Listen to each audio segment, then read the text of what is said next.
Boshladikmi? Mana ko'rib turganingizdek, zubnoy pastalarimizdan, ya'ni tish pastalarimizdan assortimenti juda ham har xil turli. Shunchaki appalat spetsillarimiz bor, ya'ni tishlarimizni chayish uchun mo'ljallangan.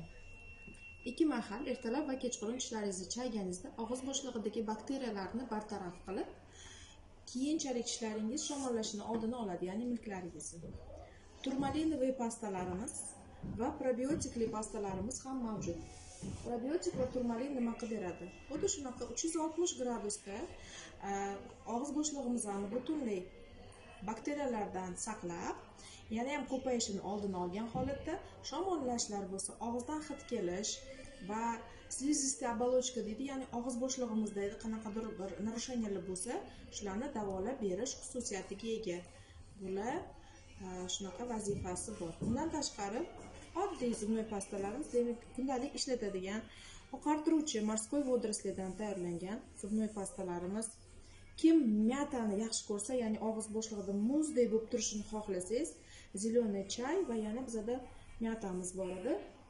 Ana, bu myata olib kelmoqsiz. Shunaqa og'zimizni muzdek qilib qo'yadigani bor. Kim myata uncha xush ko'rmasa, ya'ni mana shunaqa olcha ta'mli zubnoy pastalarimiz ham mavjud. Bundan tashqari yana bizada lotus keldi.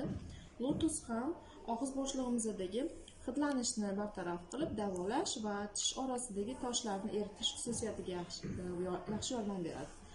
Va hammamiz sevib iste'mol qiladigan morskoy vodoroslidan, dengiz mahsulotlaridan tayyorlangan, dengiz o'tlaridan shunaqa zubnoy pastamiz. Bu ba'zi bir insonlarni oshqozonda muammosi bor, ovqat hazm sistemasi yaxshi emas insonlarda, hatto ichiga yutib olsa ham hech qanaqa zarar tegmaydigan, maksimum buni davosi ich qotishni ham yaxshilab beradi. Hatto oshqozon hazm sistemasini yaxshilab beradi. Agar siz og'ir ovqat yeb qo'yganingizda ham ozginasini ovqatdan keyin shishib olsangiz, ovqatingizni tez hazm qilib berish xususiyatiga ega.